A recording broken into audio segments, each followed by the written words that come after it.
Hey, how's it going everyone? It's me, it's Jinsula. I hope you're having a good day and welcome to today's Pokemon Go video. So we're about to get the 8th anniversary of Pokemon Go, and wow, I can't believe it's already been 8 years since the release of this game.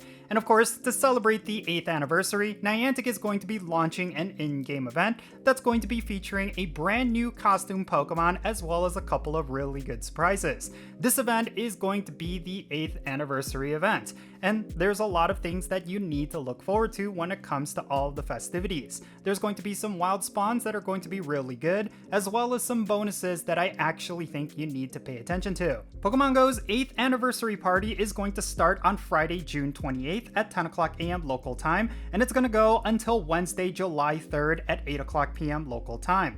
I'm assuming that when this event ends, there's going to be some sort of July 4th event, and then that's going to lead into New York Pokemon Go Fest. The Pokemon debut for this event is going to be a Grimer and a Muck, both wearing a party hat, and their shiny forms are going to be available as well. You will also be able to get shiny Meltan from mystery boxes during this event, so if that is a particular shiny that you are looking for, then make sure you pop your mystery boxes and catch as many of those Meltan as you can. So now let's talk about the event bonuses. You're going to have an increased chance to become lucky friends with all of your best friends, and then you're going to have an increased chance to get lucky Pokemon when you do trades. You're also going to get friendship levels at a faster rate compared to normal when you open gifts, trade Pokemon, or battle together in raids, gyms, or trainer battles, and then you're going to have an increased chance at getting Gimme Gold coins when you spin a Pokestop with a Golden Lure module.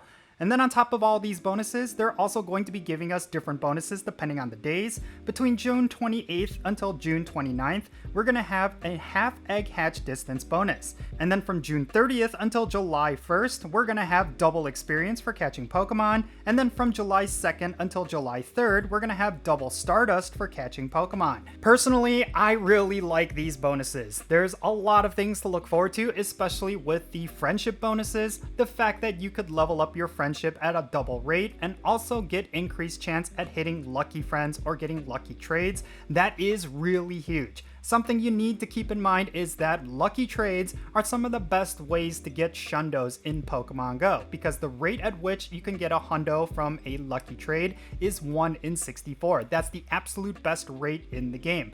So make sure you're sending your gifts and opening all of your gifts during this event. You do not want to miss out on these bonuses. But next, let's talk about the wild encounters during this event. So in the wild, you're going to see Bulbasaur, Charmander, Squirtle, Pikachu, Grimer, and Eevee all wearing a party hat. Sprigatito, Fuecoco, and Quaxly are also going to be in the wild. Now, at an uncommon rate, you're going to see a Alolan Grimer, and its shiny form is also going to be available.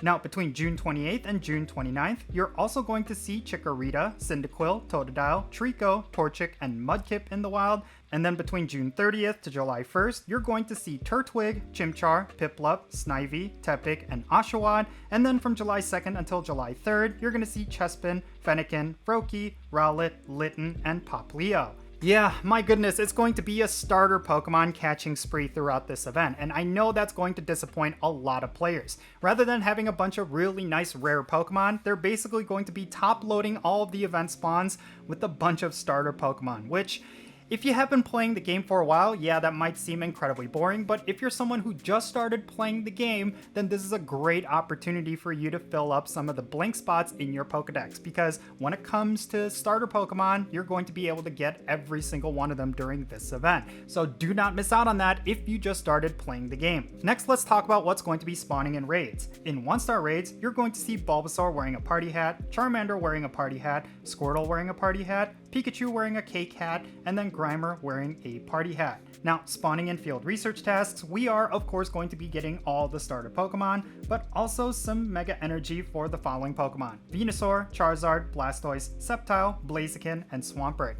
I think this is pretty cool because when it comes to Mega Energy, all of these are actually quite useful. So if you need to farm up some Mega Energy during this event for any of these starters, you should definitely go out and complete as many field research tasks as you can. Some of them will give you Mega Energy for these starter Pokemon. So if you're lacking in any Mega Energy for any of them, then make sure you complete those tasks to collect that Mega Energy. It's basically your free-to-play method for getting Mega Energy for any of these Pokemon, so make sure you fully utilize it during this event. Now, during this event, there's also going to be a timed research that's going to award you with experience, Stardust, and encounters with Pokemon with party hats like Raticate, Nidorino, and Wobbuffet. You're also going to get a Meltan encounter as well. Now, there's also going to be a paid timed research for $2 USD, and that's going to include 1 incubator, 1 super incubator, 1 premium battle pass, 1 lucky egg, 1 rocket radar, 1 star piece, 1 incense, 1 poffin, 88,888 experience, and also an encounter with Meltan.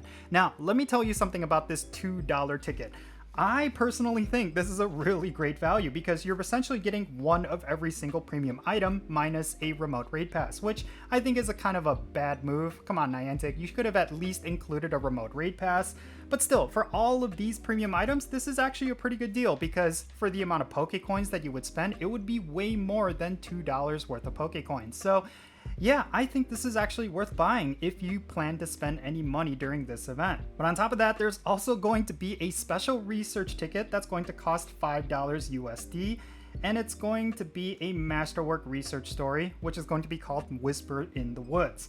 And it's going to lead to an encounter with Shiny Celebi. So they're going to be including Shiny Celebi with this 8th anniversary event, but unfortunately, it's going to cost you $5. I do not know how players are going to feel about that because essentially what they're doing is locking a very highly valuable Pokemon behind a paywall once again. So for $5 USD, you could end up getting yourself a Shiny Celebi. And also keep in mind that this is going to be for a masterwork research and not a timed research. So once you pay the $5 for this ticket, it's always going to be in your special research list. So that's something you should also keep in mind. And then finally, there's going to be a bunch of new avatar items, but let's be real here. I don't think this is going to be something that's going to draw a lot of excitement, especially because recently we had a lot of controversy around the avatar customization update. So yeah, if you want to buy some avatar items to somehow make your character look a lot better, then a bunch of these items are going to be available for you to purchase within the Pokeshop during this event.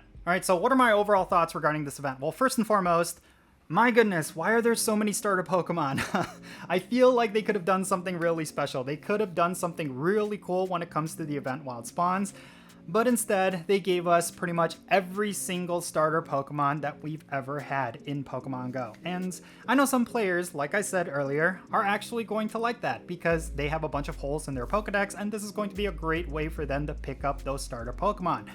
But for a lot of veteran players like myself, this is going to be incredibly boring because on top of starter Pokemon just sucking up all of your balls because they have such a low catch rate, it's incredibly boring at this point because we all have a whole bunch of these starter Pokemon. Pretty much all of them minus one have had a community day at this point, and I just feel like there's no excitement behind any of these wild spawns. At the very least, what they could have done is had the community day moves available when you evolve these Pokemon during this event, but they did not do that, so I feel like that is a huge missed opportunity.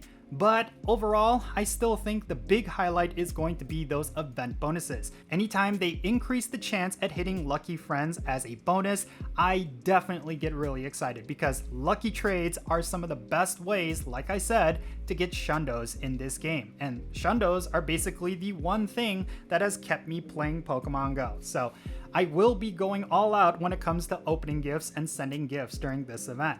So yeah, if you're on my friends list, make sure you're opening your gifts, especially if we are best friends, because I'm going to be trying to hit lucky with as many of my best friends as I can during this event, and you should as well. But yeah, in any case, that's going to be it for this video. Now, let me know your thoughts regarding this 8th anniversary event down below in the comments. What do you think about this event? Are you really disappointed by all the starter Pokemon, or are you actually excited? And what do you think about those event bonuses? Definitely share what those thoughts are, and let's have a great discussion. And thank you so much for making it all the way to the end of this video. If you ended up enjoying it, make sure you hit that like button and subscribe if it's your first time here. And also don't forget that little bell so you can stay up to date on whenever I upload videos. And real quick, I want to give a shout out to all of my patrons on my Patreon. You make this channel content possible. If you want to support the Conscience channel, the absolute best way to do so is by becoming a Patreon member. If you choose to do that, you will get a permanent spot on my in-game Pokemon Go friends list. So that means when it comes to remote raids or the friendship system, if you want to interact with me within Pokemon Go, then make sure you go and check out my Patreon. But if you want to interact with me outside of Pokemon Go, Go, you could do so by following me on social media. My handle is @Jinsula. I'm on the platforms that you see on screen. Make sure you go over there and give me a follow. And yeah, with all that said, that's going to be it for this video. I am Jinsula. Be safe, have fun, love yourself, and I'll catch you all later.